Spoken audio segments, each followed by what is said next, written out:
over for Jameis Winston. Recently, the Browns lost starting quarterback Deshaun Watson to a season-ending Achilles injury. They were faced with the option of two quarterbacks, young second-year quarterback Dorian Thompson-Robinson or experienced veteran Jameis Winston. They chose Jameis Winston in hope of getting their second win of the season to a tough Baltimore Ravens squad. And they started off the game strong defensively, keeping the game low at 3-0. Then Baltimore's offense picked up in the second quarter, getting a touchdown to create a 10-6 lead at halftime. But the Browns came out hot in the second half with a 23-yard pass to David Njoku for a touchdown, followed by a Ravens touchdown, then another Browns touchdown, creating a Cleveland lead 20-17 going into the fourth quarter. But the Ravens weren't done yet. They scored going up 24-23, and it was now all up to Jameis to lead the Browns to the promised land. And he almost threw it all away with a direct pass to Ravens safety Kyle Hamilton. By the way, make sure to remember that for later.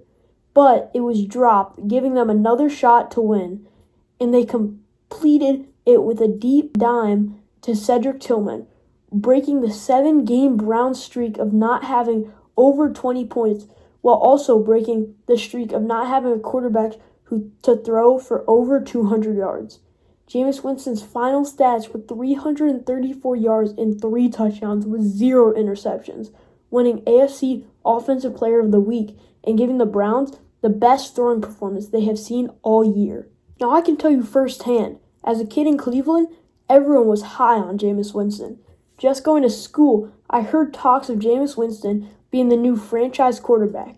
But in the back of my mind, all I could think about was how careless he was with the ball, having 29 career games with over 2 interceptions. And those thoughts were proved right after last Sunday's performance. The first half went bad for the Browns, going down 20-3, with the offense struggling to get started. But this time, there was no hot start for the Browns in the second half. Remember how I told you to remember that almost interception to Kyle Hamilton? Well, that type of carelessness with the ball was not a one-time thing.